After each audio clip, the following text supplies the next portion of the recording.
सबसे पहले तो हमारे जो युग पुरुष हैं माननीय बाबा साहब, उनकी जयंती पे पूरे देशवासियों को बहुत बहुत बधाई।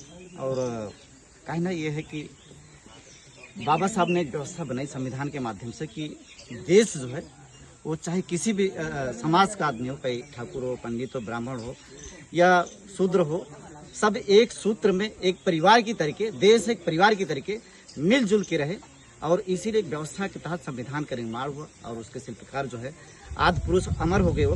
लेकिन आज हम उनके बताए हुए रास्ते पे चलते हुए देश को आगे ले जा रहे हैं। लेकिन कुछ देश विरोधी ताकतें जो हमको आपको एक को बता रहे, हिंदू हो, मुसलमान हैं, ब्राह्मण हैं, क्षत्रिय हैं, ये करीब 10 साल पहले नहीं था। अब ऐसा जहर बोया जा रहा है, इससे हमें सावधान रहने की जरूरत है। और उसके लिए ज़रूरत है हम शिक्षित हों, तार्किक हों, धार्मिक भी हों, लेकिन पहले हम शिक्षित हों। तो शिक्षा से आपको विमुख किया जा रहा है। संविधान परिवर्तन की बात की जा रही थी बीजेपी के लोगों के द्वारा, संविधान बदलने की बात की जा रही थी, उनकी मंशा फिलहाल साकार नहीं हो पाई।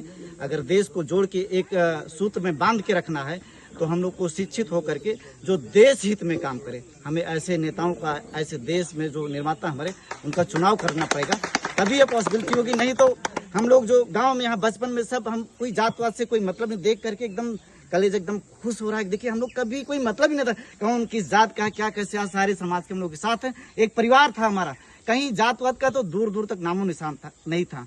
तो देश पे शासन करने के लोगों ने जातियां बनाई और उस जहर को फिर से हमारे दिमाग में डाला जा रहा है ताकि एक दूसरे से नफरत करें और जातियों में बट करके पार्टियों को करें। हमें पार्टी नहीं, हम एक परिवार हैं, हमें बटना नहीं, हमें हमारे सारे भाई हैं, हमें एक दूसरे से प्यार से ही पेश आना है। और ये मिसाल यहाँ पे सभी समाज के लोग मौजूद हैं। बाबा साहब की जयंती को जो हमारा सिविलाइज तबका है, पढ़ा लिखा तबका है, बड़े धूमधाम से हर समाज के लोग मना रहे हैं। और इसी के साथ जो है सभी देशवासियों को एक बार फिर से बाबा साहब की 135वीं जयंती की हार्दिक बधाई।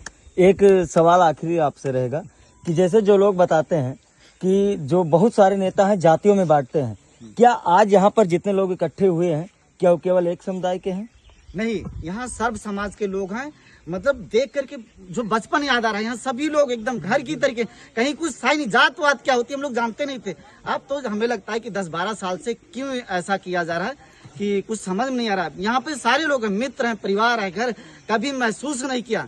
ये 10-12 साल से जब से बीजेपी के लोग आए, जहर बो करके जो है लोगों को अलग कर हैं। उनके दिमाग में तुम ब्राह्मण हो, वो मुसलमान है, ये क्षत्रिय हैं, ये पासी हैं, ये चमार, ऐसी चीजें डाल रहे हैं जो देश को तोड़ने के लिए काम कर रहे हैं, सिर्फ अपनी राजनीति को जो है राजनीतिक रोटियां सेकने के लिए। ये सही नहीं। देश के लोग जो है समझदार हैं और वहाँ पे विकास की बात होनी चाहिए, शिक्षा की बात होनी चाहिए, धर्म की बात करो, वो भी एक हिंदू धर्म का पार्ट है, उसको करो।